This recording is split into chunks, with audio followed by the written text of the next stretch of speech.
Hi, this is Kirby Anderson. You know, each day we take on the tough issues and provide a biblical perspective to them. The topics we cover are wide-ranging: apologetics, theology, prophecy, creation and evolution, intelligent design, marriage, family, child-rearing, the millennial generation, trends in society, politics, economics, business, religious liberty, the Constitution, public policy, foreign policy, military policy, tensions in the Middle East, abortion, homosexuality, pornography, sexual ethics, media, technology, history, and America's godly heritage. We talk about anything that affects your faith, your family, or your freedom. So don't go anywhere, because Point of View starts right now.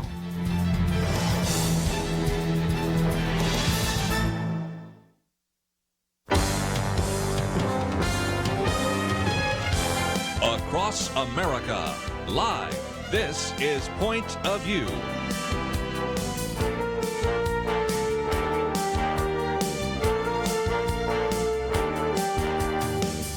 And now, Nick Pitts. And welcome to Point of View on this Tuesday, August 27, 2019 day, the one and only birthday day.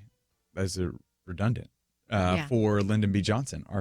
So I feel like we had to open it up with this. And so grateful that you have decided to join us on this Point of View, the Millennial Roundtable. We've got quite a show for you, and we've got quite a roundtable full of phenomenal people. And so joining us here for the first hour, we have got the one and only Chelsey Youman of Huco Action. Mm-hmm. Chelsey, how are you? I'm doing all right. So good. Earlier, sometimes I'm just going to leave it no, maybe that's the wrong thing to say.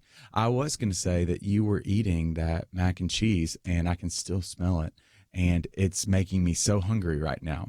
Because start away from she had some of the new Chick-fil-A mac and cheese, and so now I'm just like craving Chick-fil-A mac and cheese right now. But nevertheless, go with God. I know. So not only joining Chelsey at the round table, we've also got Shane Pruitt from Southern Baptist of Texas. Shane, how are you? Doing well, Nick. It's good to be back. So good to have you back, man. You've been traveling all over the world, right? Where are you going? It's been a while, yeah. Yeah. Where have you been this summer? What's been going on? All over the place. Speaking at a lot of student camps and young adult, ministries and those kind of things during the summer while they're off at school. So all over the place, literally. Yeah. And so now he is. Were you only? Yeah, because weren't you all over the country pretty much, essentially? Yeah. Okay. Yep. Man, what a that's a not for the faint-hearted. Just those summer camps, because it's not just for our listening audience. It's not simply just kind of a fly in and speak. I mean, just the energy that's required at these summer camps when you've got these teens and youths, and so I just sounded like such an old man right there. You really did. You really did. These youths. What an example of my energy. Oh my gosh! Yep. Please forgive me. But okay, let's just go ahead and switch gears. So let me give you a rundown of what we're going to be talking about today, arguing about. We've got the shifting values that we touched on earlier, and so there was a fascinating study out of Wall Street Journal, NBC News, that indicated that millennials and younger Americans do not value patriotism, religion, and having children as much as previous generations. We're going to ask the why questions and then break down some of the numbers in that as well. We're going to talk a little bit about evangelical support for President Trump.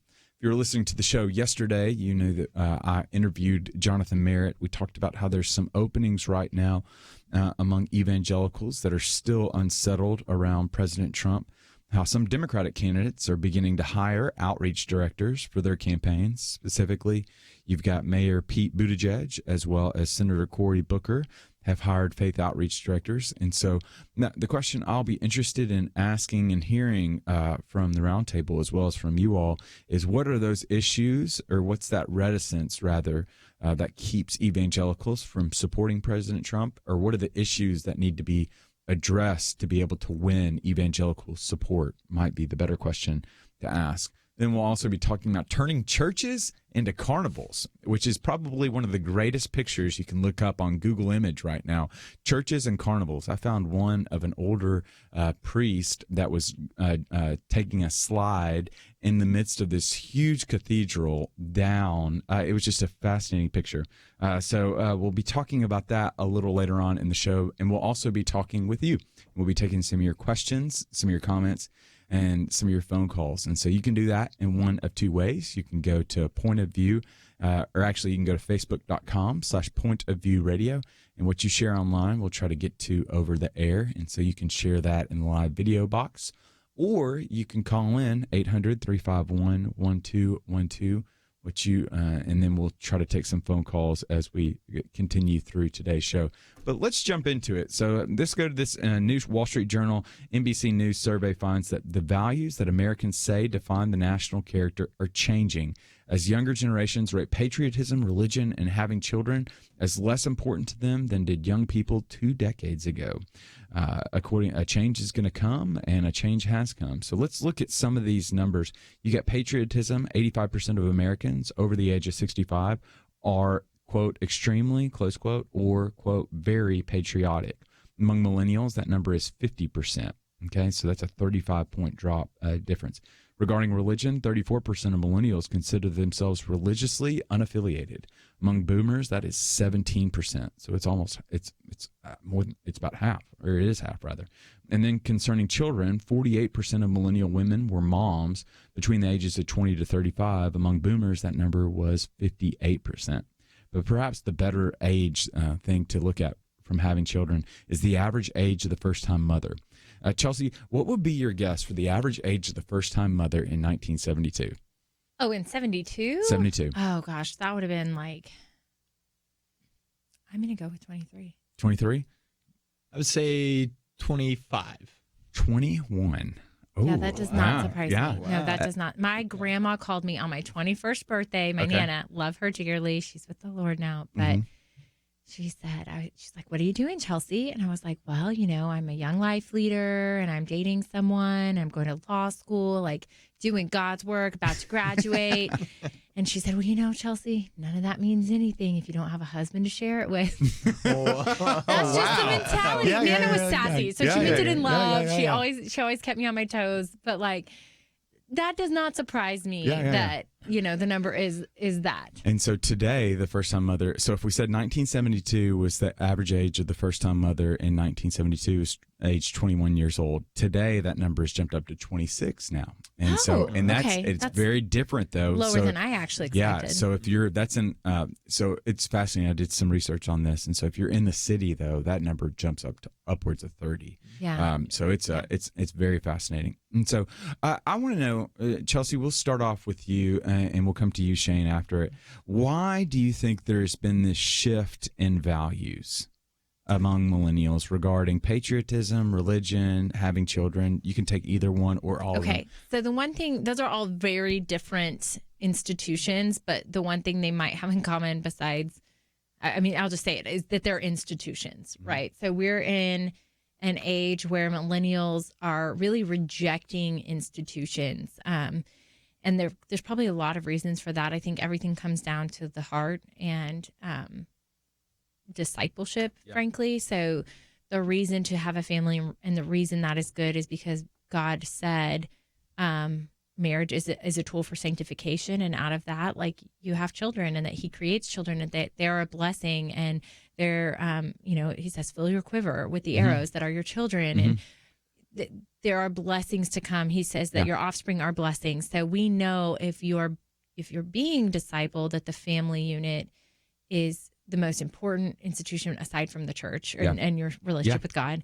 Then it is sacred, and it's something that is good and to be pursued, even if it's hard. And we're raised in the first generation where the majority of our generation's parents got divorced, and we saw that institution eroded. And I think there's a lot of fear around marriage. So marriage is delayed. Dating is a hookup culture and different. So we have sexual morality hasn't been taught, which, again, getting back to scripture and discipleship. And all of that leads to an erosion of the family unit, first with marriage and then second with having children. Yeah. Okay. So we have to go to a break right now. But when we come back from the break, we're going to talk with Shane why he thinks there's this change in the values. And I'm going to just be mad. And we'll be back, though, right after this.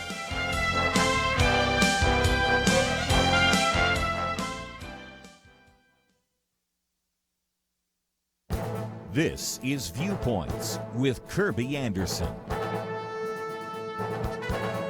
You know, if you ever wonder about the impact a Supreme Court decision on religious liberty can have, you need to look no further than Lehigh County, Pennsylvania. The county seal has a number of symbols surrounding the county courthouse. There is a heart, a cow, a grain silo, a factory, and a cross. Well, the Freedom from Religion Foundation had a problem with the cross on the seal and took them to court. A federal district court judge ruled that the county seal was unconstitutional as an establishment of religion based upon what is called the Lemon Test. Back in 1971, in a case of Lemon versus Kurtzman, the justices established a three-pronged test.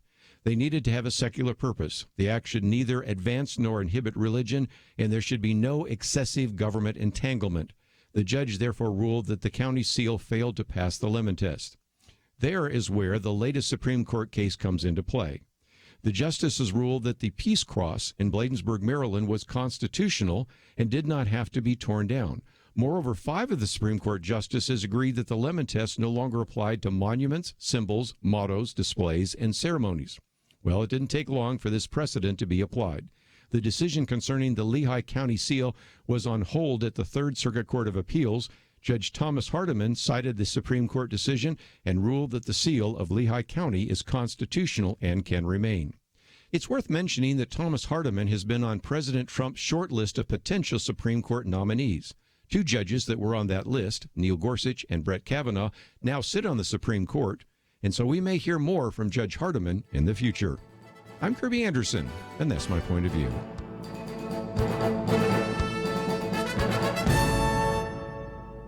From Affirm Films and the Kendrick Brothers, Overcomer, starring Alex Kendrick and Priscilla Shire, rated PG, now playing in theaters. Overcomermovie.com.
You're listening to Point of View, your listener-supported source for truth. And so welcome back to Point of View. I'm your host, Nick Pitts. I'm joined at the Millennial Roundtable by Chelsey Youman and Shane Pruitt. We have been talking about this Wall Street Journal article that has just got the internet ablaze, that kind of puts numbers behind what many of us have commented on, is this idea. It seems as though this new generation is not as patriotic and proud of their country.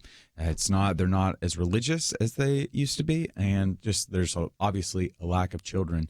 And what we see in this new study that was put out, it was a survey that was put out by the Wall Street Journal and NBC News, indicated that there was the values are shifting, and so specifically it moved towards 3 particular values that don't hold as high of importance. And so you've got having children, which we saw the average age has changed drastically. 1972, average age of first mother was 21. To today, that number is 26. So that value shifted.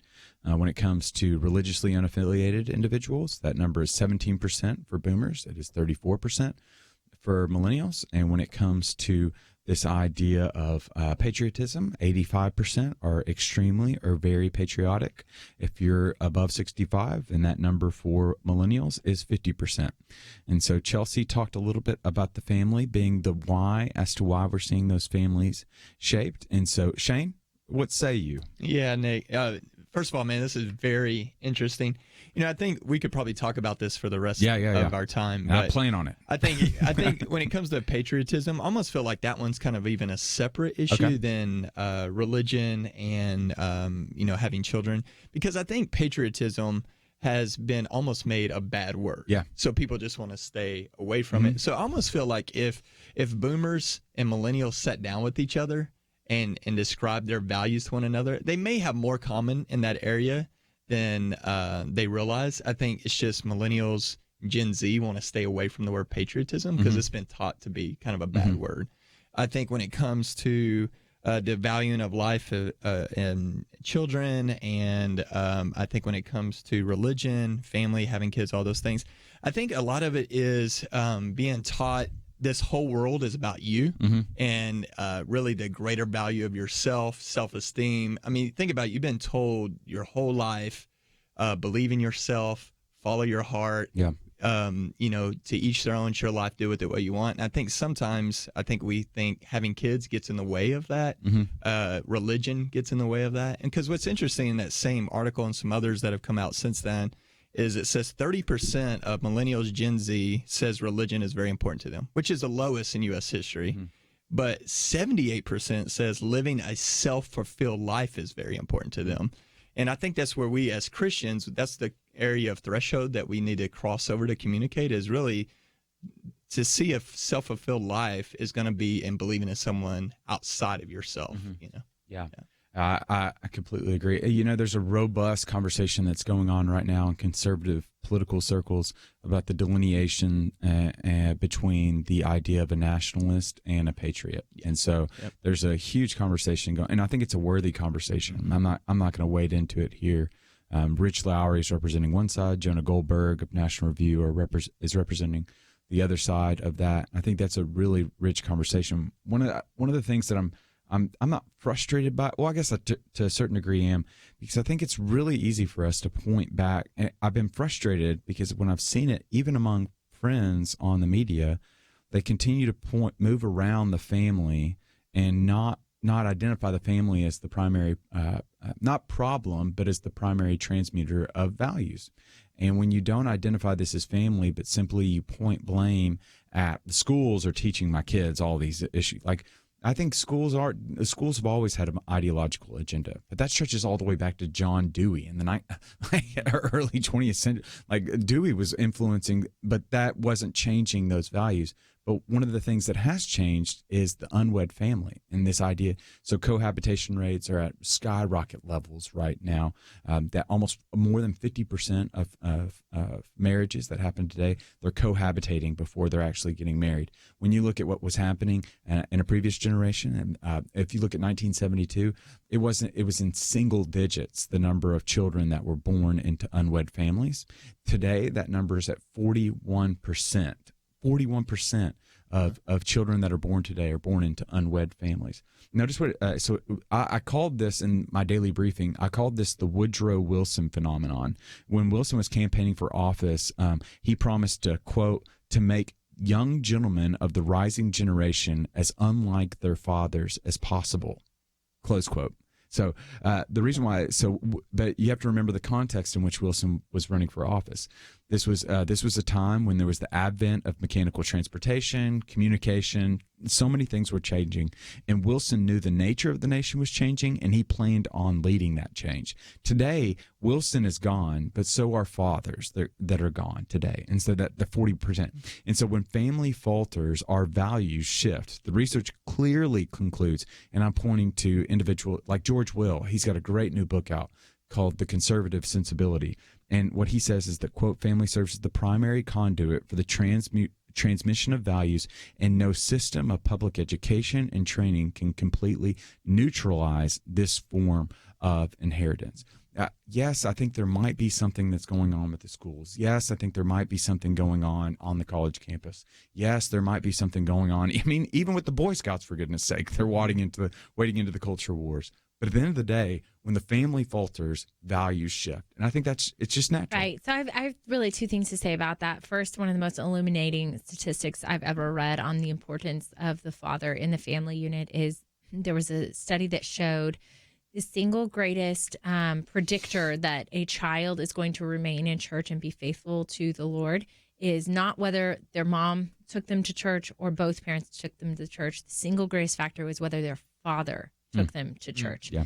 And I think that just goes to show what an important role fathers play. But I think you have to back up, Nick. I mean, I think you're looking at the results, but we need to back up to the 60s where the sexual revolution really began, because what happened there was really what historians are saying are like the beginning of the erosion of the pillars of our family as an institution. So there, with free sex came the lack of exclusivity that is required. So the family unit requires exclusivity, permanence, and complementarity, which is a male-female dynamic historically. And we saw in the 60s the erosion of the first pillar, which was exclusivity. So there was free sex without repercussions. We've seen a lot of horrible things like Roe versus Wade and abortion increase out of that. And then out of the 80s with no fault divorce came the erosion of the permanence pillar. And so we lost permanence and divorces rates increased. And then obviously in the last few years, we've seen the erosion of the complementarity male versus female dynamic to the family unit. So what we're left with is no longer any of the pillars that make up the family and society. So this is a historical point because we can say that this is millennials' parents' faults, but it really goes back to the erosion of what will be called prudish for saying it matters in a family, which is exclusivity and oneness between one male and one female who make life and make a family. And there's a beauty and a protectedness in society that comes from that. And then the last thing I want to say is you can tell really where society's conscience is by the way they treat their children. And one of the saddest things to me in my generation is even, at law school or just the different places I've been, this is just a personal note, is women and men my age do not regard children as something like beautiful and wonderful anymore. I mean, they mock them. If I've been at restaurants with friends who like, oh, the crying child, get them out of here. Like children are not really revered in our society anymore. And as someone who has children, that breaks my heart because there's so much we're missing out on. When I wish I'd had kids earlier. I mean, once you have them, you understand how beautiful they are and incredible they are, and you see the world through a whole new lens. And I think as a society, we're not holding them really up on the pedestal that they belong on to keep us going. Yeah. So there's a lot of detriments I've seen, which is this really depressing segment. But no. That's. Yeah, because so Shane, like the natural inclination is to be like, well, I don't want to say the natural inclination. What I've seen so far is, well, come on, school, do something, right? Like, don't let the school or come on, church, got to be something. What are you doing? You've let these values shift. But in reality, it goes back to that old childhood saying: for every one finger that you're pointing, there's three others that are pointing back at you. And it really does. It's not simply just going to the youth minister or something to teach these values. It's a family thing, right? Yeah, no doubt. And here's the deal is we should be involved in church. Obviously, our kids should be involved in school and education, but we can't subcontract out the discipleship of our kids, And I mean, you see it all the time. And if people, well, ever since they took prayer out of school, well, they didn't take it out of your home. Yeah. And so many times we are like complaining and wagging our fingers that they're not praying in school. If we be honest, we're not even praying in our homes. They took the 10 Commandments off the wall of our school building. But we don't even know the 10 Commandments ourselves to teach our kids, And so, I mean, you think about or you're me and you try to teach your 2-year-old them this week and it did not work out. Yeah, right. I'll tell you about that story later. Yeah. Okay. We got to go to a break right now. But when we come back from the break, we're going to continue talking more about why it is these values are shifting here in the U.S. But we'll be back right after this. We live in a digital generation.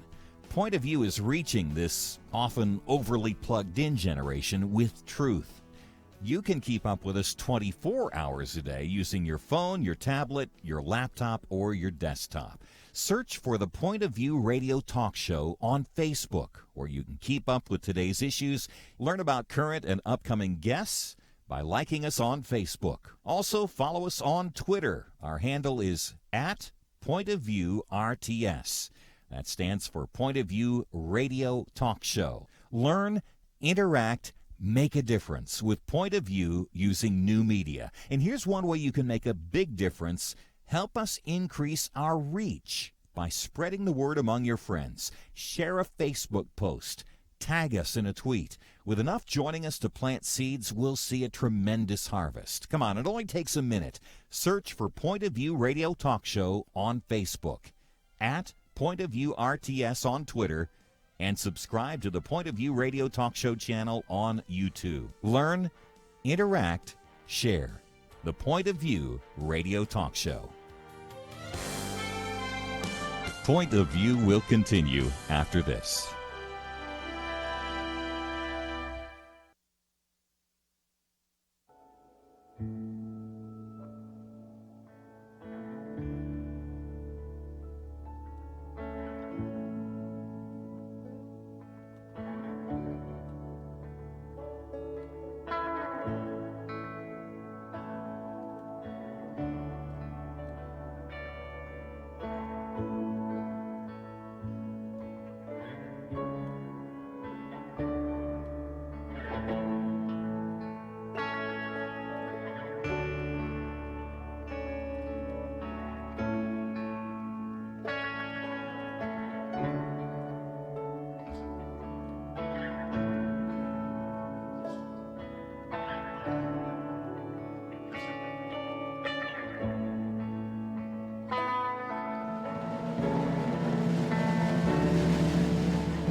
You are listening to Point of View. The opinions expressed on Point of View do not necessarily reflect the views of the management or staff of this station. And now, here again is Nick Pitts. And welcome back to Point of View. I'm your host, Nick Pitts. I'm joined at the roundtable by Chelsey Youman of Huco Action and Shane Pruitt of Southern Baptist of Texas. And we have been talking about this survey that has generated much attention right now, that really that shows the shifting values of this new generation that is emerging. They are less patriotic. They are less inclined, not placing as great an emphasis upon having children, and they are less religious. And so this has caused many individuals on both sides of the aisle to start pointing some fingers. Some want to point the finger at the church needs to do more. Others are pointing the finger at the university and educational arena. And then, but we've kind of honed in on this idea of really, this is the first institution. It's what T.S. Eliot would call those permanent things. It's the home, right? And the research would bear out and indicate that it is the power of the home, that there is no other entity or institution that can rival the significance of it and the power in it to be able to transmute some of those values and virtues that we have today. And so Shane, help us better understand. There's just so much. It's like a reactor. It's like a power plant. It's like the mitochondria, right? Wow! Is that really? not a? Is that taking me back to some biology? Biology. Yeah. You're welcome. Wow. Thank you, Miss Princeby. Go ahead, Shane. Yeah, we were talking about the views of patriotism, children, family, religion, and all the greatest influence in those areas are going to be the home. Mm-hmm. And I think it's so easy to complain about culture, church, schools, and you may be able to control on some aspect those things with a vote, but you can't control every aspect, but you can control the aspects of your home. Mm-hmm. And that's going to be the greatest area of discipleship and influence in your children's life.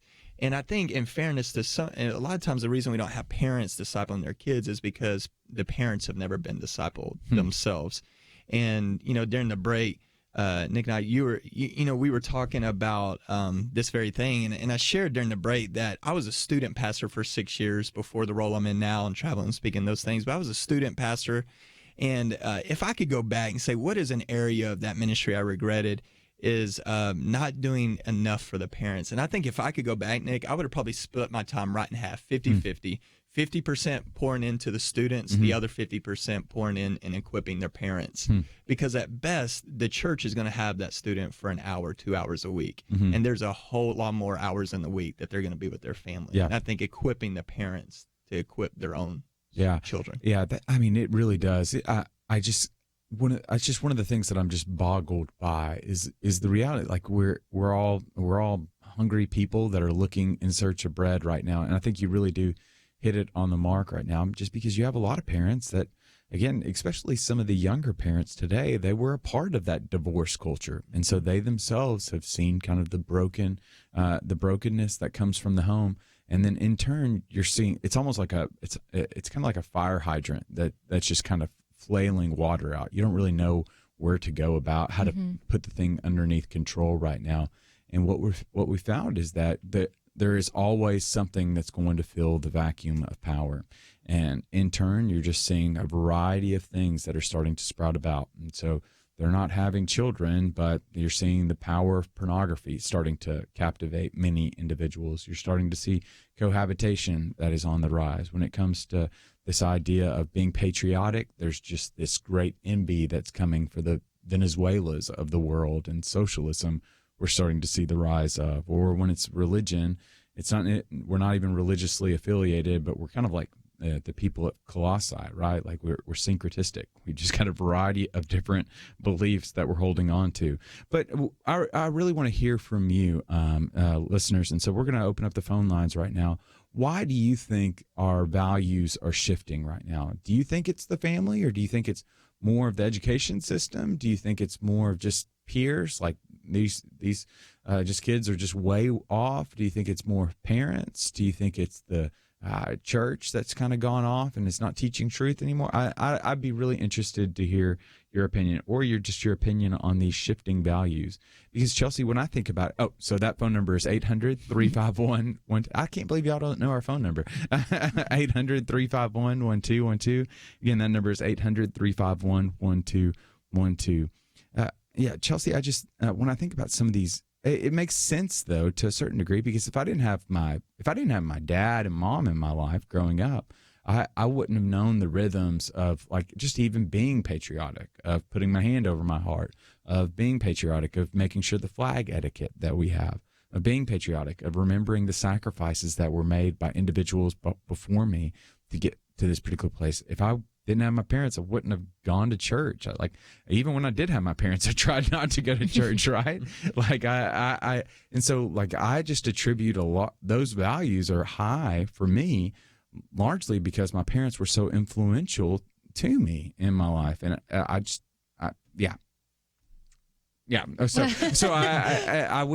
So what do you think?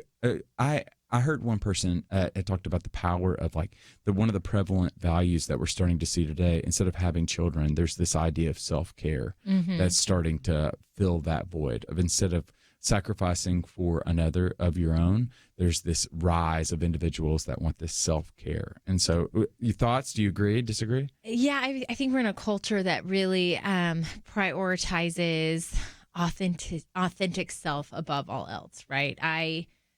I say who I am, I define who I am, and I do what I want, essentially. But I started this conversation, which I think we're all on the same page, that this all comes back to discipleship, which is teaching scripture. And when that falls into line, I think all of the other issues in our culture we'll see fall away. But I don't want to really discount all the good work being done in Christian homes, because, I go to church every Sunday and see literally our church has to create bigger and bigger facilities just to house all the children on Sunday mornings that are coming in. And as a culture, I know more and more families around me, my age, having 4, 5, 6 kids, which, would have been crazy when I was growing up. Evangelicals had their 2 and they were done. So, there is maybe a shift in authentic Christian circles, or maybe even just people are trying and people are recognizing where culture is and reacting accordingly, and trying their best. And I'll be the first to say I stumble over how to teach my son biblical concepts. It's scary and hard, but we just start with a little toddler Bible and to start every night talking about it. And our church is really helpful because they'll send us a curriculum for the week and just be like, do this activity. And it helps me know, it equips me for how to do that good work at home. And so I know that there are ways children are being fed and families are being fed. But what we're seeing is the result of literally decades of following sin and culture that says families don't matter. And those values are old school and old-minded, and I think we're going to see a return, hopefully, in our generation to really what a return to the Lord. I mean, that's what we need, right? Yeah. Shane, what say you? Yeah, there is definitely a big focus on the self-love, self-care. I mean, you even see that in books and Christian genre very much. I mean, let's just call it what it is self-help sprinkled with a couple of verses out of context, But I think there is an aspect of that, even in the Great Commandment, to love your neighbor as yourself. And we know hurt people. Healthy people are going to be more apt to help people. But I think there's a world way of loving yourself, and then there's a Bible way. The world's way is loving yourself means increase. The Bible's way is almost a paradox of that, where John the Baptist says, may I decrease and may he increase, and that to live, you die, to be exalted, you humble yourself, to really feel fulfilled, you take the role of a servant. And so really the best way to self-love is to love others and serve others and think of outside yourself, Yeah, I think that's one of the things, and maybe I'm opening up a hornet's nest right now, right before we go to a commercial break, but that kind of moves into that space of the whole, I can't remember, the girl wash your face, Hollis girl, Rachel Hollis. And it's I feel like we're living in a world, and if you've been listening long enough, I am not a fan of false dichotomies of either, because that's why I love the nuance that you put to it. It's this idea of either it's completely self-sufficient or it's just completely reliant upon other people. And I think there's a middle ground. I want to believe it to be true that there is a middle ground, that it's not a completely neglecting of yourself, that you don't even bathe because you're spending time serving the poor. Like that, I think there's a value in caring for yourself, but I also think there's a great value of serving others. And I think there's a way in this Twitter world that sacrifices truth for the sake of succinctness, that we can find that middle ground, articulate that middle ground, and emulate that middle ground in order that another generation, or even this generation, might be able to understand the value of Christianity, might understand the value of patriotism, understand the value of having kids. But we have got to go to a break right now. There's quite a bit of phone calls, and so we will take some of your phone calls, but we'll be doing that right after this. If you'd like to call in and add your name, add your comment to the point of view, you can do so at 800-351-1212. We'll be back right after this.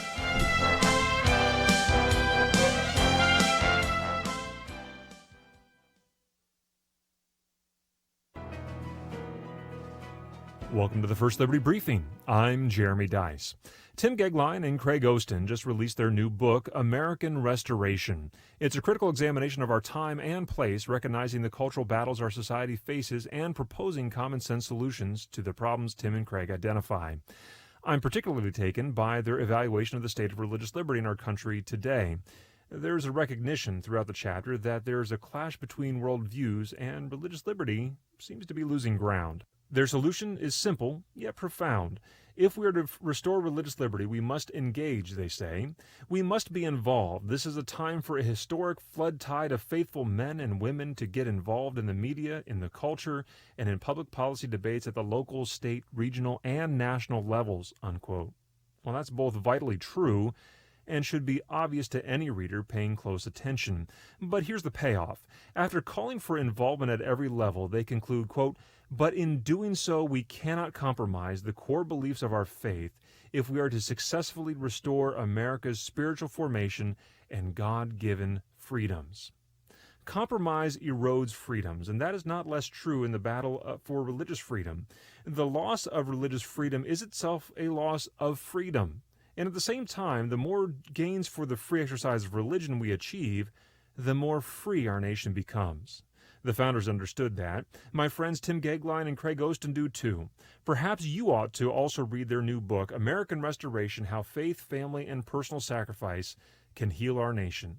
To learn how First Liberty is protecting religious liberty for all Americans, visit firstliberty.org. You can learn more amazing stories about how everyday Americans are standing up and saving religious freedom. Just visit firstliberty.org. You'll be inspired, educated, and informed.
Now, back to Point of View, your listener-supported source for truth. Welcome back to Point of View.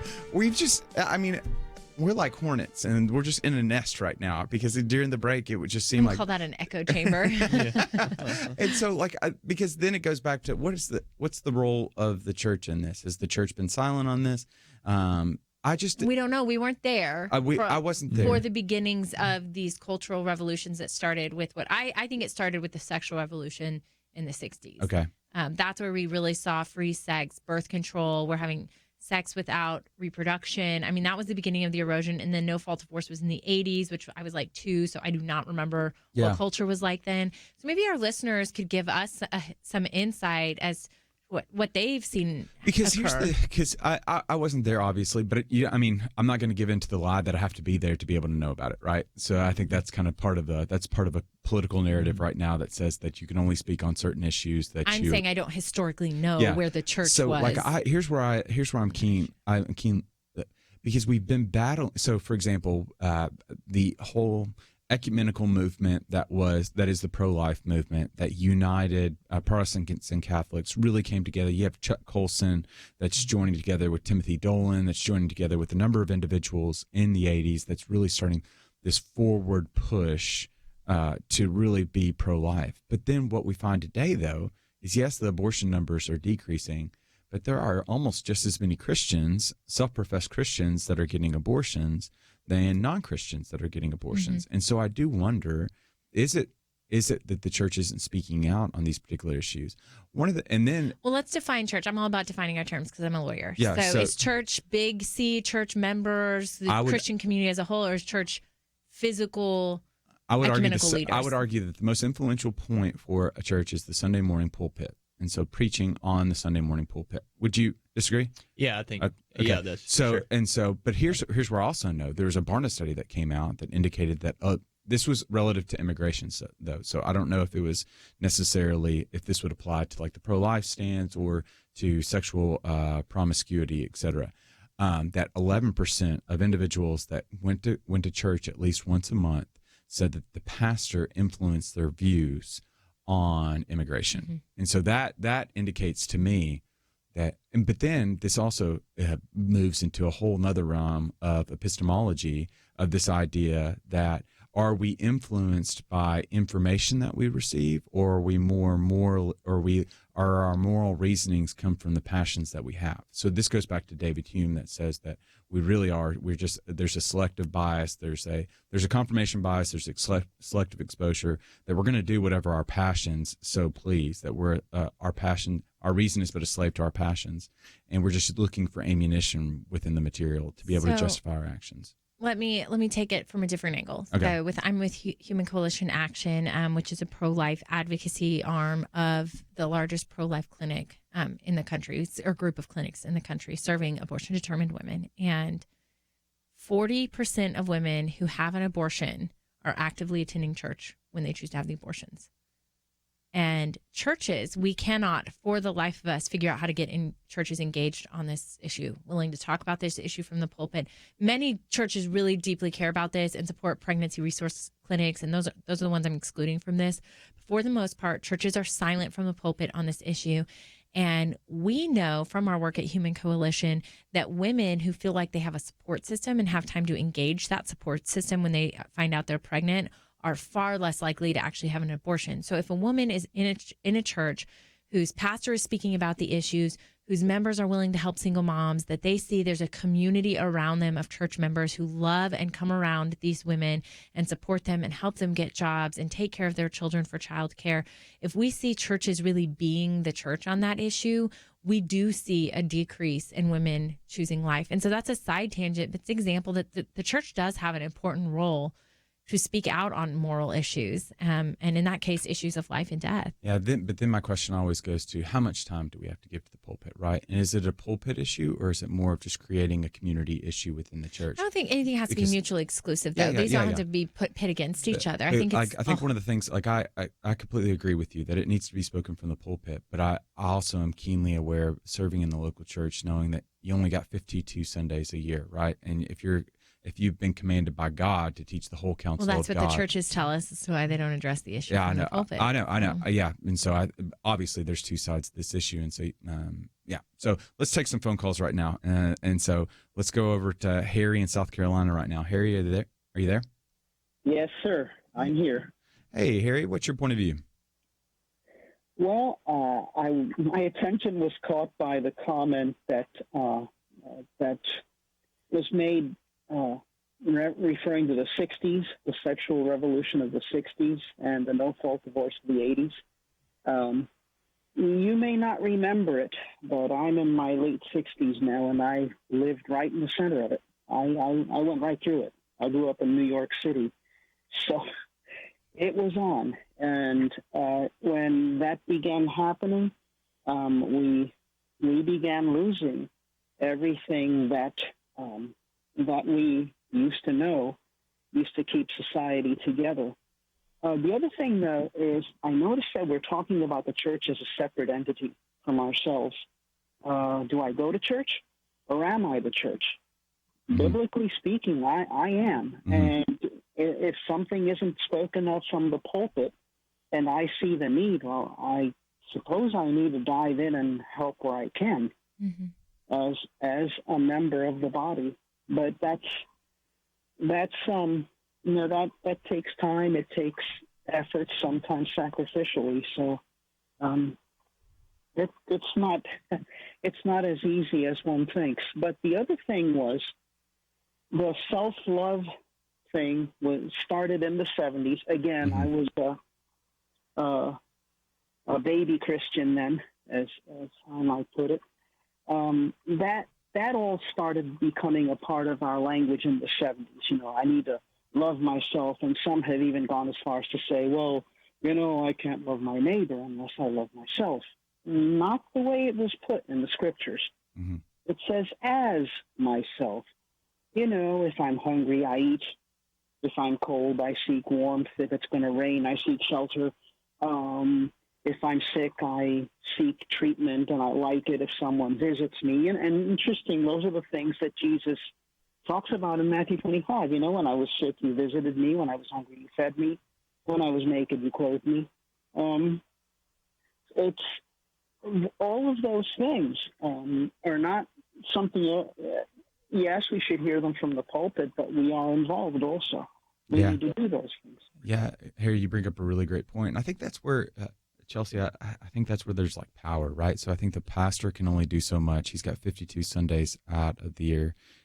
But the pastor can utilize some of those Sundays, not just to give abortion sermons, right, to be pro-life sermons, but to really encourage communities to form. Because I think, again, it kind of goes back to the conversation we were having about youth ministers, right? So youth ministers are only involved in a child's life for 2 hours a week at best. And so to be able to get to the family would be of utmost importance, because they're around the child to influence the child in right ways. And I would argue that the pastor, right, has the opportunity to speak to the congregation, to inculcate values, and one of those values being the sense of community, to really come around some of these women.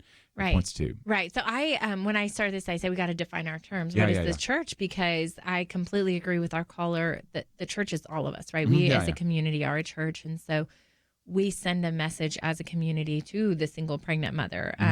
Those are cues that we're all sending out, and as a church speaking to all these issues, it comes back to discipleship, which can happen in a lot of different ways as a church and a congregation. Yeah.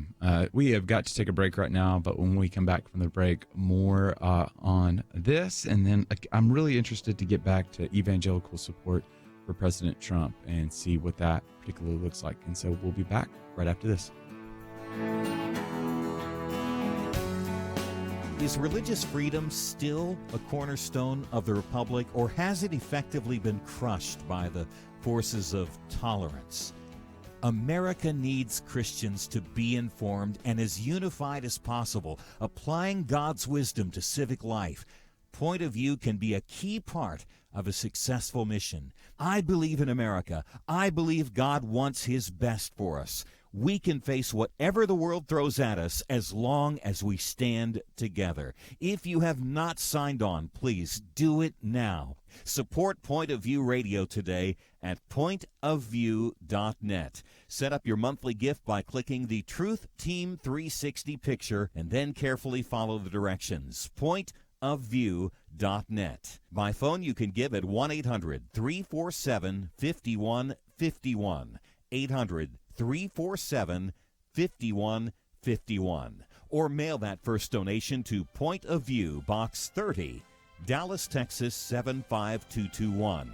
Box 30, Dallas 75221.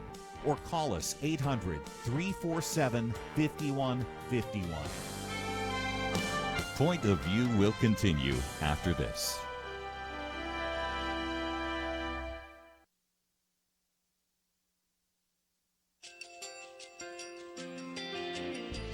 I just want to thank you so much for all the wonderful programming you have. You're just absolutely fantastic. I recently started listening to Point of View, and I really found it interesting because of the different subjects you cover. Thank you for that. I really appreciate everything that you do in keeping us informed. Thank you, Kirby, for everything that you have been doing. I appreciate all the work that you're doing, advocating for the Word of God. Thank you so much. Point of View, I think, is absolutely necessary because it's a Christian perspective, a biblical worldview perspective, and receive very current, up-to-date information about what is really going on, week to week in our culture, which is changing so rapidly, and yet it's morally sliding backwards. Yeah, I'm just, first of all, I thank you guys. Y'all's program is wonderful, and enjoy it every day. I learn so much every time I listen to it. Point of View Radio Talk Show.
Hi, this is Kirby Anderson. Each day we take on the tough issues and provide a biblical perspective to them. The topics we cover are wide-ranging.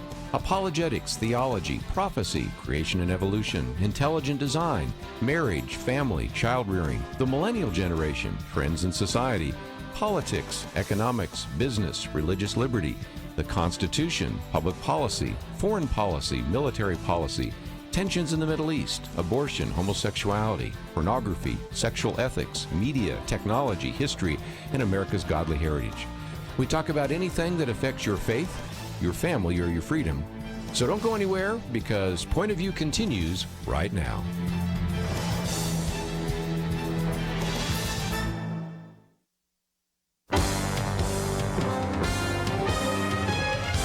Across America, live. This is Point of View.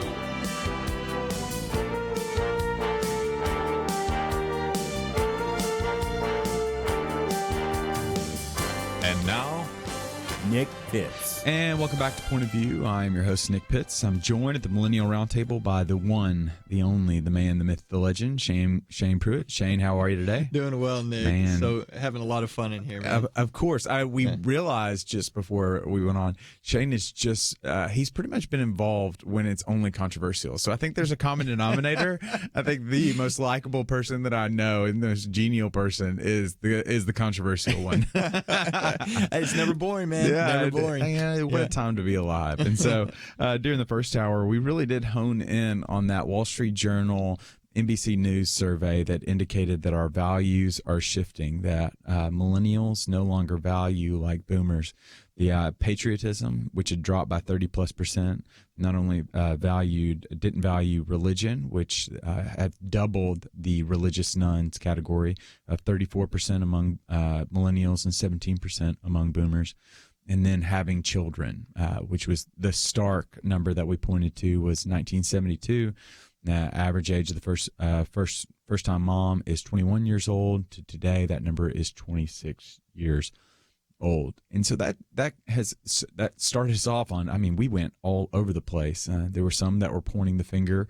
I alluded, they were pointing the finger as to this problem to the schools, others that were pointing the place to the church and not proclaiming enough truth, and others saying this is a political problem. This is leftist politicians that are doing this. I think we all agreed that the power of the home has an ability to be able to transmute some of these values and virtues.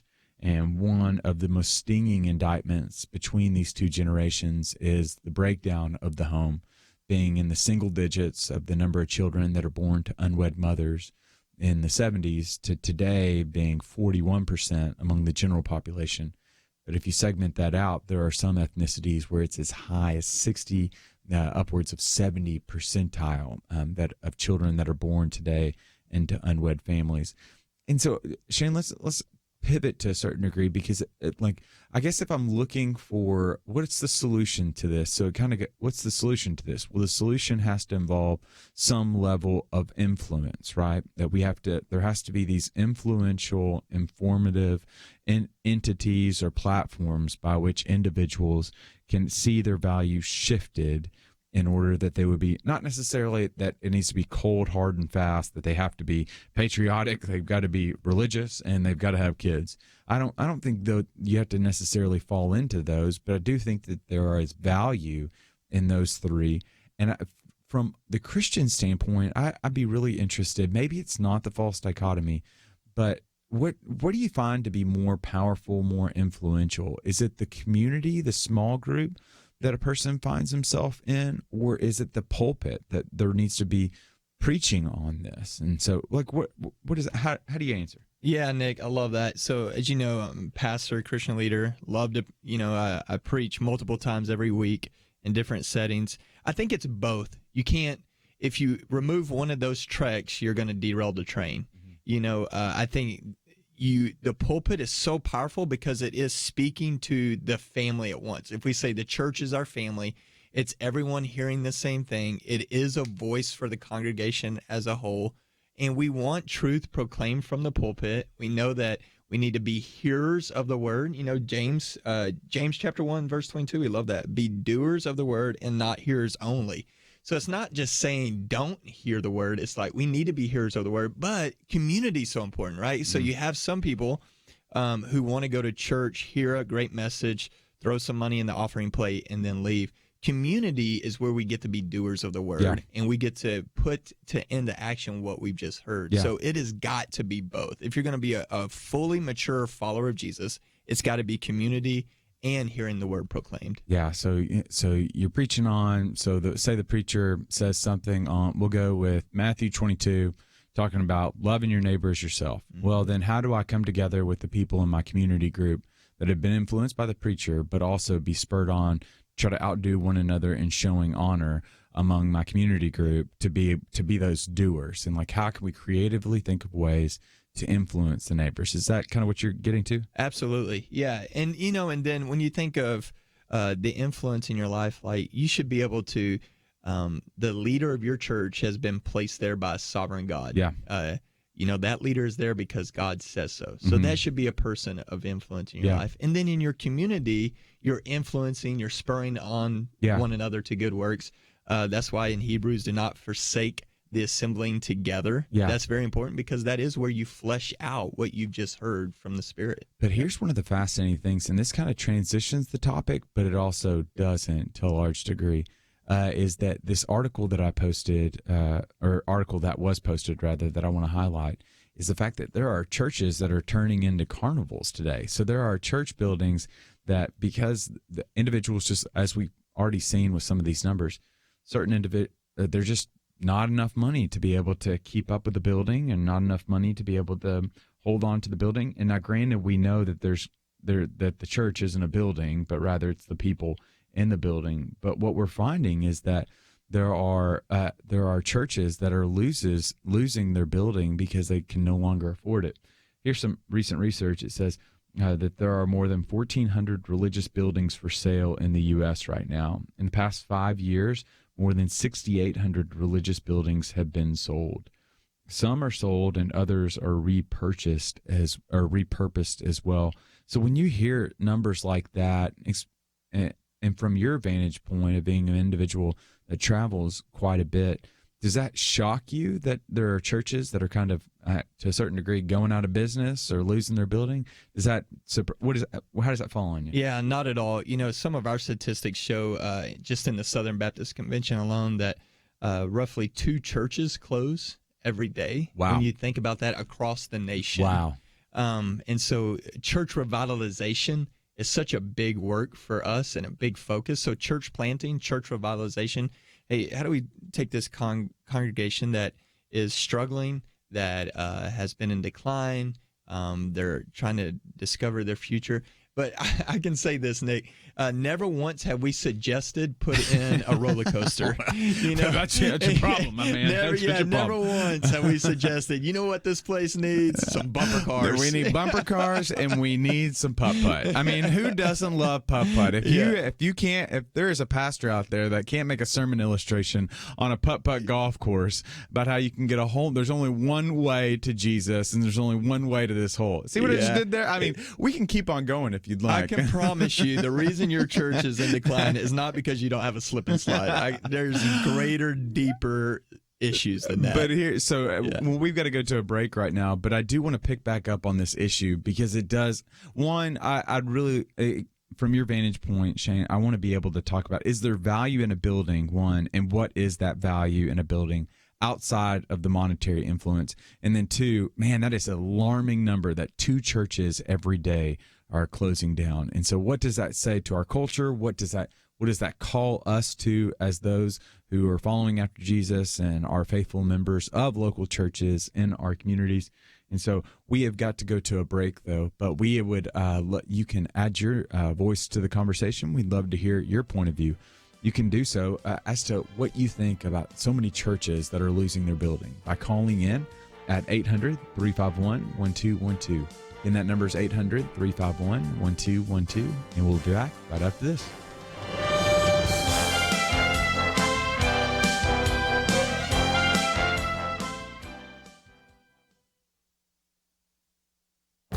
This is Viewpoints with Kirby Anderson. You know, if you ever wonder about the impact a Supreme Court decision on religious liberty can have, you need look no further than Lehigh County, Pennsylvania. The county seal has a number of symbols surrounding the county courthouse.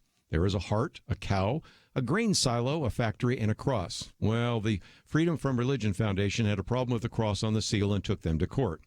A federal district court judge ruled that the county seal was unconstitutional as an establishment of religion based upon what is called the Lemon Test. Back in 1971, in a case of Lemon versus Kurtzman, the justices established a three-pronged test. They needed to have a secular purpose. The act should neither advance nor inhibit religion, and there should be no excessive government entanglement. The judge therefore ruled that the county seal failed to pass the Lemon Test. There is where the latest Supreme Court case comes into play. The justices ruled that the Peace Cross in Bladensburg, Maryland, was constitutional and did not have to be torn down.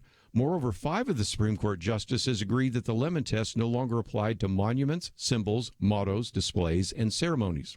Well, it didn't take long for this precedent to be applied. The decision concerning the Lehigh County seal was on hold at the Third Circuit Court of Appeals. Judge Thomas Hardiman cited the Supreme Court decision and ruled that the seal of Lehigh County is constitutional and can remain. It's worth mentioning that Thomas Hardiman has been on President Trump's short list of potential Supreme Court nominees. 2 judges that were on that list, Neil Gorsuch and Brett Kavanaugh, now sit on the Supreme Court, and so we may hear more from Judge Hardiman in the future. I'm Kirby Anderson, and that's my point of view.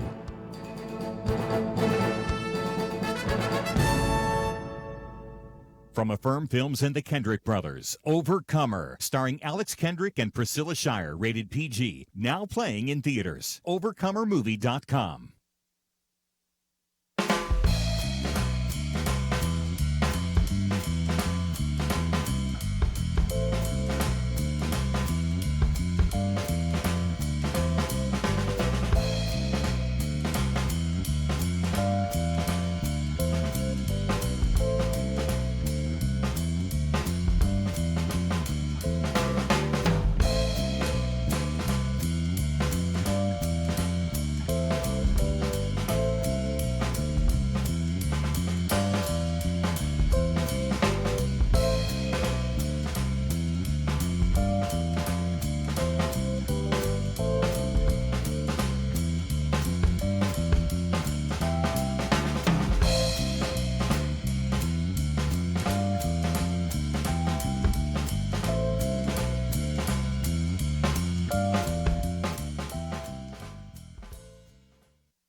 You're listening to Point of View, your listener-supported source for truth. And welcome back to Point of View. I'm your host, Nick Pitts, joined by Shane Pruitt of the Southern Baptist Convention of Texas. We have been talking a little bit about this recent move by certain churches.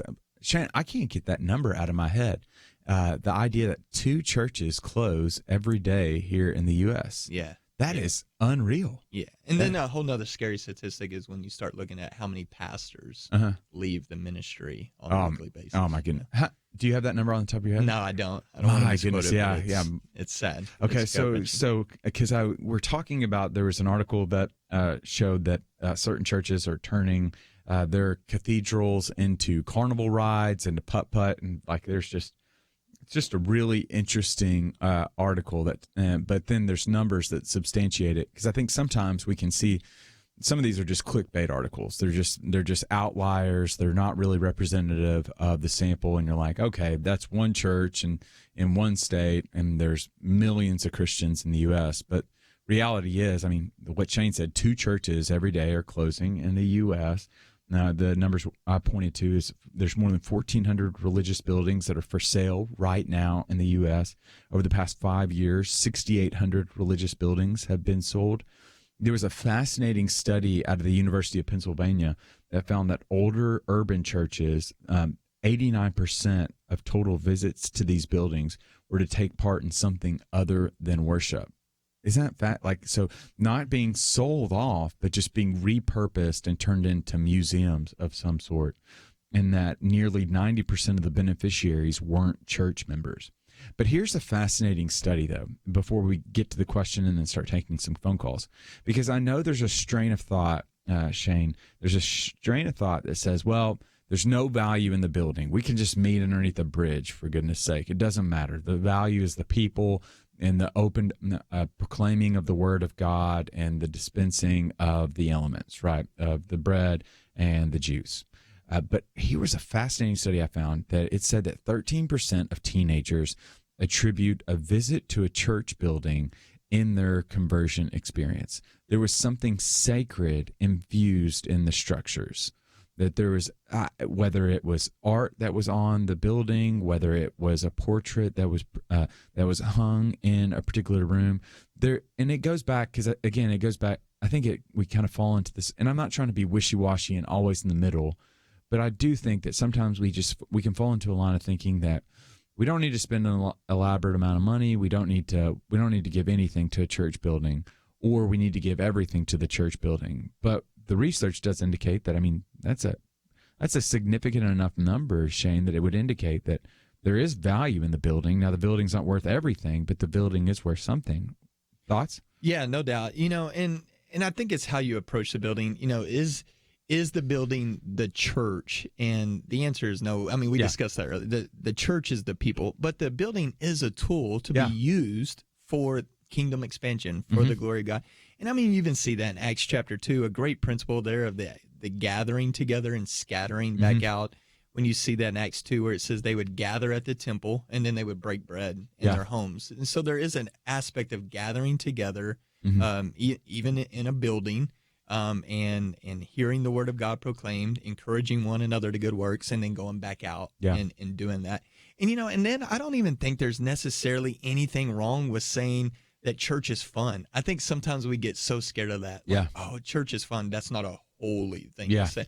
And I don't know where along the lines we related holiness to boredom. Yeah. Now, we can be overly silly. We can be overly entertaining to where that is distraction in worship. But boredom can be equal distraction. Yeah. I mean, Jesus was the master illustrator, and Jesus had to be a winsome guy because the disciples were always having to remove children from him. Yeah. Children don't typically run to curmudgeons. You know what I mean? So I think it's both, like, be entertaining, be passionate, but let's also be reverent and holy and proclaim the truth. Yeah, that's really good. And so we're gonna take some phone calls right now, and let's jump on over to Michael in Texas right now. Michael, are you there?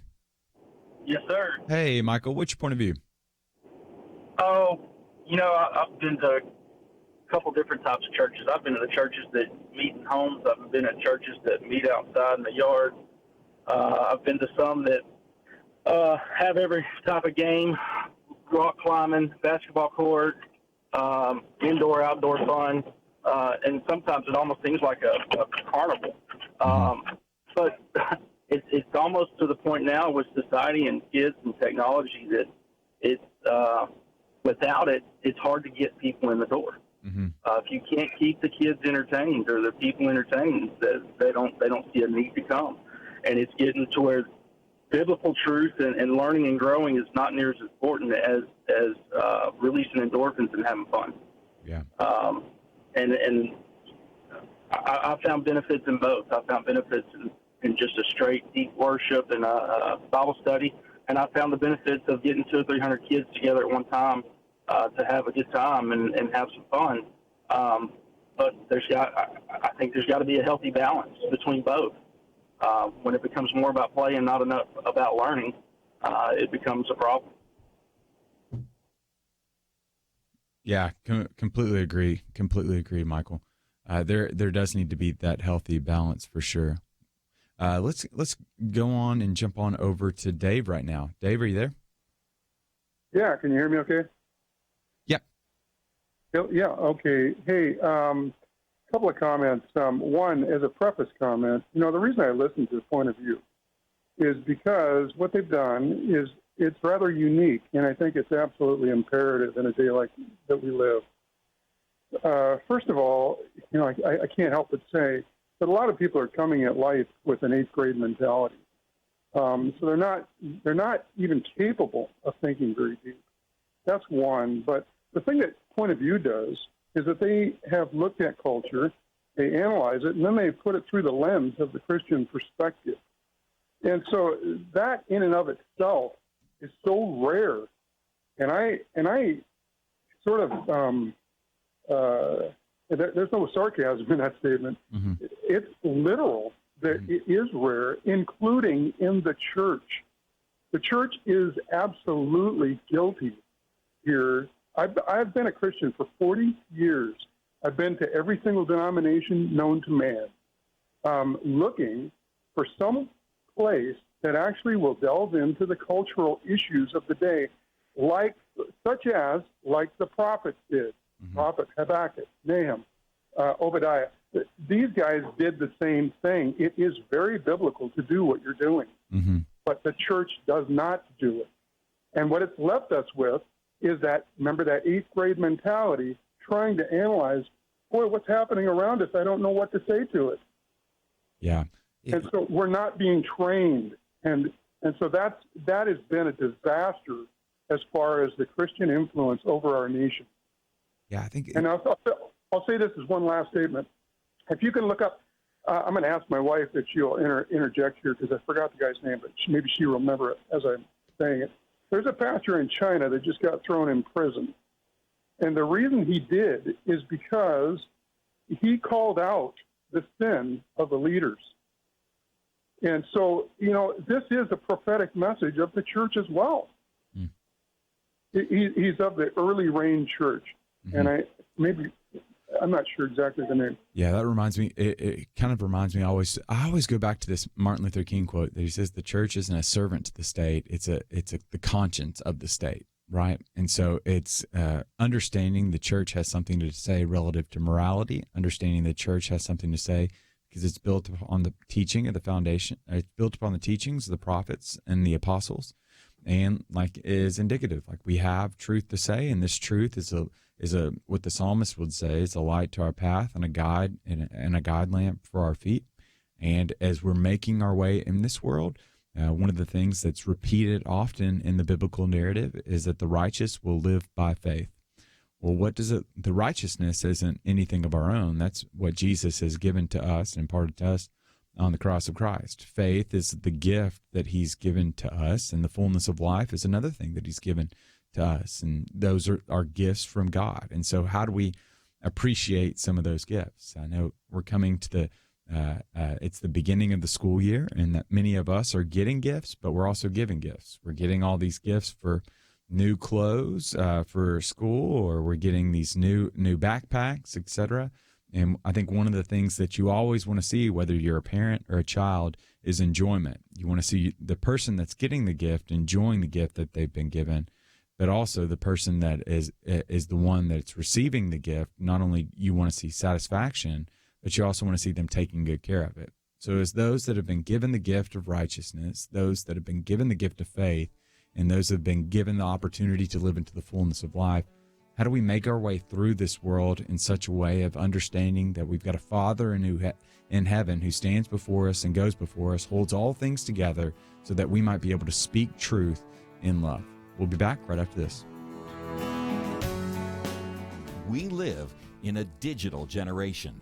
Point of View is reaching this often overly plugged-in generation with truth.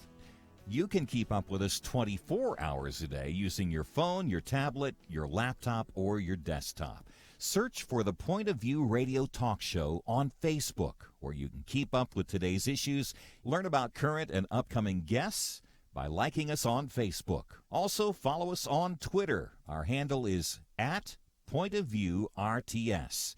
That stands for Point of View Radio Talk Show. Learn, interact, make a difference with Point of View using new media. And here's one way you can make a big difference. Help us increase our reach by spreading the word among your friends. Share a Facebook post. Tag us in a tweet. With enough joining us to plant seeds, we'll see a tremendous harvest. Come on, it only takes a minute. Search for Point of View Radio Talk Show on Facebook, @Point of View RTS on Twitter, and subscribe to the Point of View Radio Talk Show channel on YouTube. Learn, interact, share. The Point of View Radio Talk Show. Point of View will continue after this.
are listening to Point of View. The opinions expressed on Point of View do not necessarily reflect the views of the management or staff of this station. And now, here again is Nick Pitts. And welcome back to Point of View. I'm your host, Nick Pitts. We've got Shane Pruitt that's joining me here in studio, and we've been taking some of your phone calls. It started off as talking about the values, about the shifting values that's happening here in the U.S., and so there's the less of an emphasis that's happening, less of an emphasis upon religion. So you've just got to almost double the number of double the number of individuals that would claim to be religiously unaffiliated, from 17% among boomers, 34% among millennials. 2, you've got just the first-time mothers, average age, 1972, it was 21 years old. Today, it's 26 years old. And then 3, you've got this idea of patriotism, which is 30% lower for millennials than it is for boomers, which registers at around 85% for those that are extremely or very patriotic, which is 50% for millennials. And so it points to, there's a lot of things that led us into a conversation as to what's actually influencing us. And so I would argue that it's not education institutions that's influencing us. I think there's we're seeing the faltering of the family, which is causing a host of other issues, one of those being the shifting of values.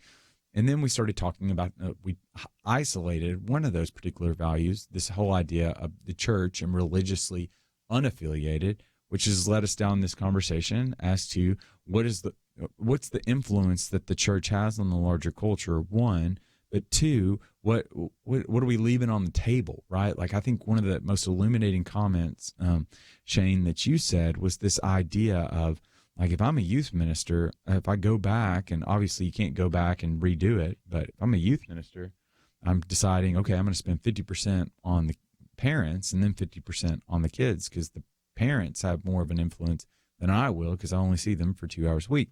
So that led us up to opening up some phone calls right now. So we're going to continue taking phone calls as to this shift that's happening right now among values here in the U.S. And so we'd love to hear from you. 800-351-1212. 800-351-1212. Let's take Herbert right now. Herbert, are you there? Yes, sir. Hey, Herbert, what's your point of view? I'd like to make 3 points. I think if anybody just took a good look at it, all the mass shootings that we've had, the people that's doing it was educated long after we took prayer and Bible out of school. And then I think in our churches, we've negotiated, each generation, we're negotiating values down. And I'm afraid today, a lot of times it's because we've built such big churches, we can't afford to pay for them if we don't sort of cater to the congregation what they want instead of what the Bible says and teaches. And, like congregation, like preach. So, I think that's what's hurting us. And then I'm afraid in America, anybody that goes to church or a member of a church, we say they're a Christian. Well, and I heard one of you all say earlier as I was coming home from town that Christian people have abortions. I don't see how that can be, because the 10 Commandments says, thou shalt not kill. We're killing babies. And I don't think you have to be too old to figure out. That is what's going on. So how can the people do that? I mean, even if they haven't heard it preached, if you're a true born-again Christian, God's going to communicate to you that's wrong before you do it. And I think we're just dummying down and willing to accept whatever the people want to put out there as being a Christian instead of what the Bible says as a Christian. And, the disciples are called Christian first because they looked at them and they thought they were Christ-like. Yeah. So I think we need to go back to some of that. And, we just act like, well, I'm dependent upon the righteousness of Jesus Christ to get me through. But he also says for us to come out from the world and be a separated people, take up our cross and follow him. So, we ought to look at our lives and say, hey, Christ wouldn't be aborting babies. Christ wouldn't be tolerating the things that our churches do. A lot of the things I see that the church puts on has nothing to do with religion. They're doing it to attract a crowd because they've got a big mortgage and they got to pay it some way or another. And I think because of that, that's why America's going down the tubes. We've lost all sense of value and morality, and nothing is absolute anymore. It's just negotiable. Yeah, you have brought up some great points. That is the truth. And so thank you so much, Herbert, for calling in. Appreciate it. Thank you. It really is kind of a doubling down, right, on the things that are of value. Like make the first things first, right? Like what is keeping the main thing, I would say is just increasingly important. And so when you've got these host of ancillary, and again, like I think a mission is more than just a Sunday, so a church is more than just a Sunday morning gathering. And so there's just a host of activities and services that you can provide. But when those things start to deviate from the original mission of the church, which again isn't the Sunday morning gathering, but you've got to figure out what is God has called you to your particular church, because there's no church that looks different. Hence the reason why we had the Jerusalem Council. How do you continue to keep the main thing, which is just really difficult in this world today? Let's jump on over to Tina in California right now. Tina, are you there? Yes, I am. Hey, Tina, what's your point of view? My point of view is I like what Herbert said. Mm-hmm. Up to a point, yes, abortion, all this stuff, though, it should already be expected because God already warned us of everything that's going to be happening and all around us. But I think what we need to do is stay focused on the truth. And I think a lot of people are turned off from church because once they find the truth, thinking they had the truth, feel betrayed. Mm-hmm. And you start to wonder what you were in, what did you learn, what did you believe. But if you stick to the word, you're going to find his truth. And I believe if you're hungry for that truth, you're going to learn it and know it, and he's going to bring it to you. And he did to me. So here's the truth. The truth is this crazy 10% everybody is doing in the churches. If you study back in the 1700s, the Catholicism Church brought that in and started taking that 10%. First of all, they don't even have that right. None of them have it right. Because first of all, that is not what's practiced in the church. In the Old Testament, when it was practiced, it was provision. It was herbs, spices, you name it. But you're not going to find that they used the money, because it was provision for the fatherless, widow, orphan, and stranger. Matter of fact, at the beginning, he tells the priesthood, don't you touch that. I'll provide for you. Mm-hmm. It isn't later to the promised land that they get 1% of them, but it's for living and eating, etc. So now today, we are taking 10% of rich and poor and focusing on that how important it is, and then bringing in the Old Testament to tell you, well, you rob God. Well, you know when God said you're really giving to him? He said, when I was hungry, you fed me. When I was thirsty, you gave me to drink. When I was in prison, you visited me. And so on. He said, when you have done it unto one of these, then you have done it unto me. So you show me. Where is it that they're collecting the 10% like that? Or that there's one ruler over all? And God says, I am your shepherd, and my sheep hear my voice. I think that's one of the, because I think there's that's been one of the things that I've been so encouraged by is something you said, Tina, is the individuals that are in the prison that you're feeding me. Because you go back to that particular system, and you go back to ancient Near Eastern times, and individuals just, when you get put into prison, they're not being provided for like you are today. Like the average prison today, the average prisoner costs the government around $38,000, but it's largely dependent upon the state. And I would say one of the most fruitful areas that the church is starting to see a lot of growth from is in the prison system right now, of individuals that are like Prison Fellowship and Brother Bills and some of these ministries that are going in. Awanas has even got this phenomenal prison ministry program that's going into these prisons and is really just nurturing and really forming these relationships, and these relationships that God is using in order to draw individuals to himself. It's a fascinating, and this is also one of those things that individuals across the aisle are getting behind relative to kind of criminal reform bills, right? We just saw the First Step Act that was passed in Congress. Because the reality of the matter is we've got about 2.3 million prisoners that are incarcerated right now, and our recidivism rate individuals that once they leave, they'll get back in is around 70 to 75% of individuals that leave the prison system will go back. But what we're finding is that there is a much lower recidivism rate when they encounter Jesus in the prison, and then they go out and they feel a sense of purpose. It's some great research that's coming out. And so we have got to take a break, though. And when we come back from the break, we're going to shift gears a little bit, and we're going to talk one other article for the last bit of the day. But we want you to come on back, and so be sure to do that. And also, if you wouldn't mind, just go over to the Facebook page, facebook.com/pointofviewradio. Be sure to give us a like, and then we'll be back right after this.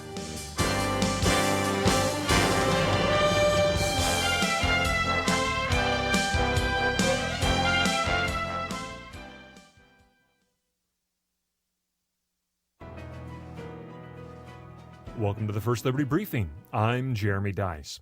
Tim Gegline and Craig Ostin just released their new book, American Restoration. It's a critical examination of our time and place, recognizing the cultural battles our society faces and proposing common sense solutions to the problems Tim and Craig identify. I'm particularly taken by their evaluation of the state of religious liberty in our country today. There's a recognition throughout the chapter that there's a clash between worldviews, and religious liberty seems to be losing ground. Their solution is simple, yet profound. If we are to restore religious liberty, we must engage, they say.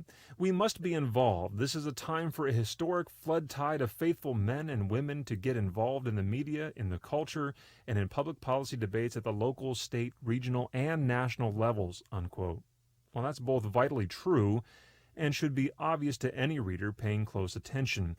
But here's the payoff. After calling for involvement at every level, they conclude, quote, "But in doing so, we cannot compromise the core beliefs of our faith if we are to successfully restore America's spiritual formation and God-given freedoms." Compromise erodes freedoms, and that is not less true in the battle for religious freedom. The loss of religious freedom is itself a loss of freedom. And at the same time, the more gains for the free exercise of religion we achieve, the more free our nation becomes. The founders understood that. My friends Tim Gegline and Craig Ostin do too. Perhaps you ought to also read their new book, American Restoration: How Faith, Family, and Personal Sacrifice Can Heal Our Nation. To learn how First Liberty is protecting religious liberty for all Americans, visit firstliberty.org.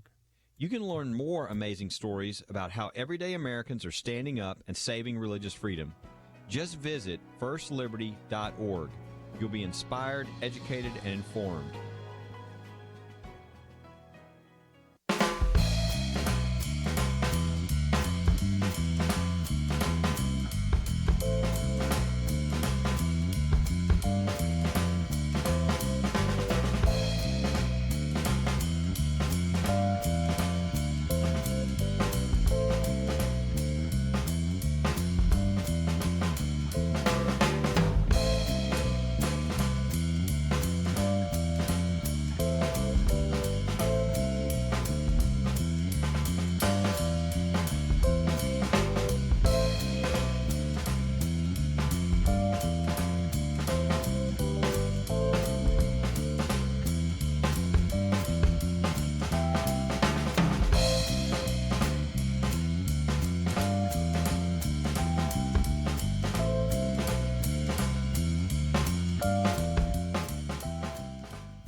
Now, back to Point of View, your listener-supported source for truth. And welcome back to Point of View. I'm your host, Nick Pitts. I'm joined for this last segment. We've got Shane Pruitt from Southern Baptist Convention of Texas. And so he has been all around this summer. So fill us in really quickly. You've been all over the place preaching at youth camps all summer. Yeah, preach 8 youth camps in a row. Total of, I figured it up the other day, I think it's about 15,000 teenagers over those 8 camps. And we got to see literally thousands of decisions made, hundreds of professions of faith, and God moved, man.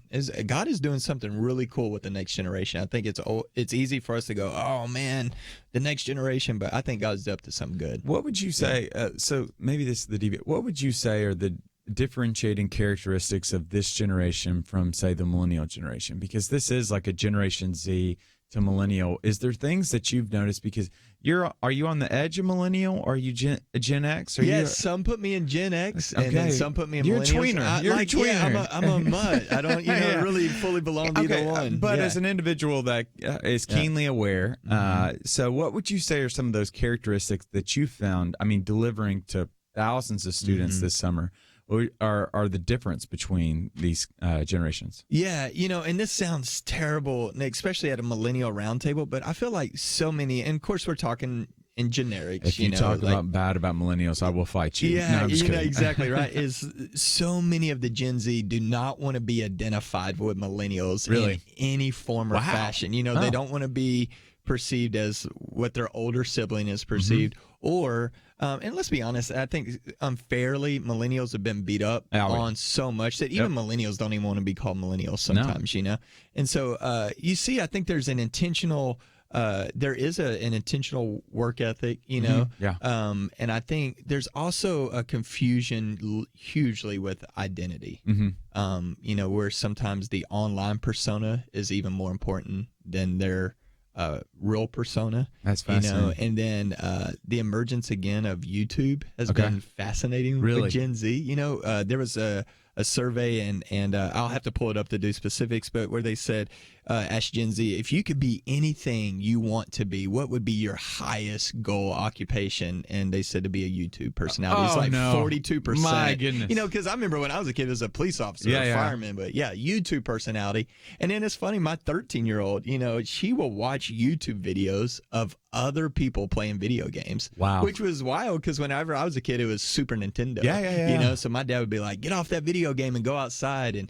And now I'm like, hey, get off that YouTube video and play your own video games. That was purgatory to have to be not playing, but to watch somebody else play. That was the worst thing. And then she kind of got me back good, Nick, because she was like, well, stop watching basketball and go play basketball. And I'm like, I guess I kind of do the same thing. Well, if you'd seen me play basketball, you knew I couldn't play it. That's why I'm watching it. That's right. But there's some exciting things, man, coming up. And, I think we're still learning about that generation. Okay, so let's go back to that identity thing, because I think that it brings up because, again, this is a Generation Z is a generation that has is a native of online, and so they've never known a time to not be online.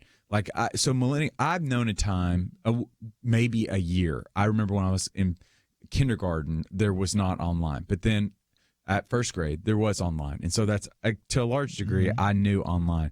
But like from a social media standpoint, they've never known a time of not having social media. So you've got concepts such as Finstagram. So Finstagram is, you've got your Instagram profile, and then you've got Finstagram, which is your fake Instagram, which is where really you post all your real stuff that you only will allow your friends to see, because that's where you can be your real you. Or you've got your Snapchat. So there seems to be a demarcation between the online persona as well as the real life persona, correct? Yeah, no doubt. And I mean, if you even think about it, the largest diss, and that's the word you can tell my age now, the largest diss that you can do towards someone is unfollow them on Instagram. Like it's almost like that's a bigger slap in the face than getting in an argument in person. Like, man, they just unfollowed me. That's a big diss right there. And you think about too. I think another little shift, and we see in Gen Z versus millennials, young Gen X, is I remember we all self-diagnosed ourselves with ADD, ADHD. Whether we really had ADD or not, we all self-diagnosed ourselves. We're like, oh, there's my ADD acting up.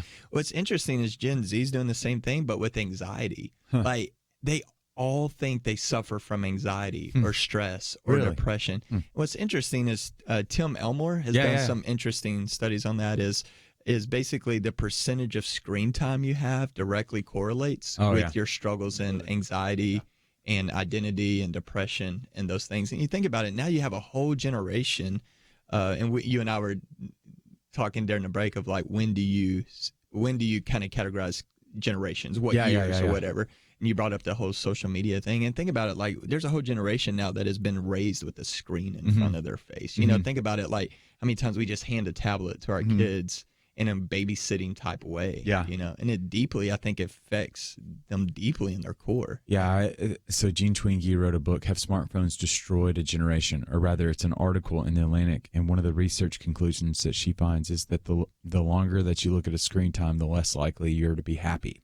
And like that point, I think there's benefit to it because I think there's a natural reaction, and this kind of goes back to the false dichotomies that I'm just not a fan of whatsoever. Of do I just completely eradicate screens? Well, no. Like you just have to redeem. Like on my phone, for example, if you go under social media, it doesn't say social media underneath the app. The title is waste of time. And so, like, it's just a very visible reminder for me when I get on my phone and I go to click on Facebook or Instagram or Twitter. It's like, no, bro, this is a waste of time. Whereas I've got my book apps, too, that I'm, like, getting into. But, I mean, you can also say it's not just social media either that I need to regulate. It also can be my email. Like I read this tweet the other day that said that my Gmail account is now my social media for adults. And so sometimes we can struggle to break away from work because we're always looking at our email, even when we should just feel comfort in knowing I put in my work for the day, I can move on to the next thing. And so there is that anxiety that comes from that, and also the lack of happiness that results in it. Yeah, think about it. And social media gives you so much more information than you would have had 20 years ago. Yeah. You know, think about it. And let's be honest, us adults are just as bad. At a restaurant, we'll give a hard time about kids, but the mom and dad are on their phones as well. And think about the anxiety and stress it adds is now you see that gathering that you wasn't invited to. Yeah. Well, 20 years ago, you wouldn't even have known about it, and now it ruins your day because you saw it on social media and no one invited you, right? Because that's like that's the big thing. Like everyone always talks about FOMO, right? So it's the fear of missing out is the acronym for it. So FOMO, everyone always talks about that. But what Twingie would argue is that the greater breaker of a spirit is not fear of missing out, but fear of being left out. Yeah. And like I can remember those scenes in my life when I was growing up where you drive by your friend's house, see all your friends' cars, and realize, man, I wasn't invited to that. That kind of stinks. And so, but now you don't have to just happenstance to drive by their house. Right. You see it on an Instagram story, or you see it on some, you see Twitter, they're talking about each other, and you just haven't been invited in that conversation. Yeah. So it does go back to having that deep-rooted sense of, I am the beloved child of God. That is not, my worth is not contingent, and my happiness is not contingent upon my circumstances and the people that I surround myself with. And then on the redeemed side, social media can accomplish the Great Commission. Oh, yeah. More so than any previous methods we've had. Yeah. And so how do you not throw the baby out with the bathwater? How do you keep the virgin birth but not complete? I don't know. That's going to analogy is going to break down. Well, Shane, thank you so much for joining us today. It's been an honor. It's so good to be with you again. And for you all, thank you so much for tuning in to Point of View. I want to direct your attention to the website where you can find out more information on today's show at www.pointofview.net. You can also keep up to date with us on our Facebook page at www.facebook.com/pointofviewradio. And for Steve and Andrew behind the scenes, thank you so much for all that you do. And I am Nick Pitts. Thank you so much, and see you tomorrow. From Affirm Films, Provident Films, and the Kendrick Brothers comes Overcomer.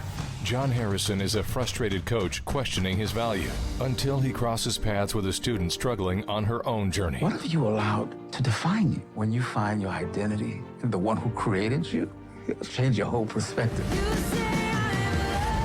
Overcomer, starring Alex Kendrick and Priscilla Shirer. Rated PG. Parental guidance suggested. Now playing. More information is available at overcomermovie.com. It's been said that a lie can travel halfway around the world while the truth is putting on its shoes. That was definitely true in the 19th century when preacher Charles Spurgeon said it. But here in the 21st century, truth can be just as fast. Think about it. When Point of View presents the truth, it reaches people across America and around the world instantly. You make that instant truth a reality when you join the Point of View Radio Truth Team. Get all the details now at pointofview.net/team or call 800-347-5151. pointofview.net/team and 800-347-5151. Point of View is produced by Point of View Ministries.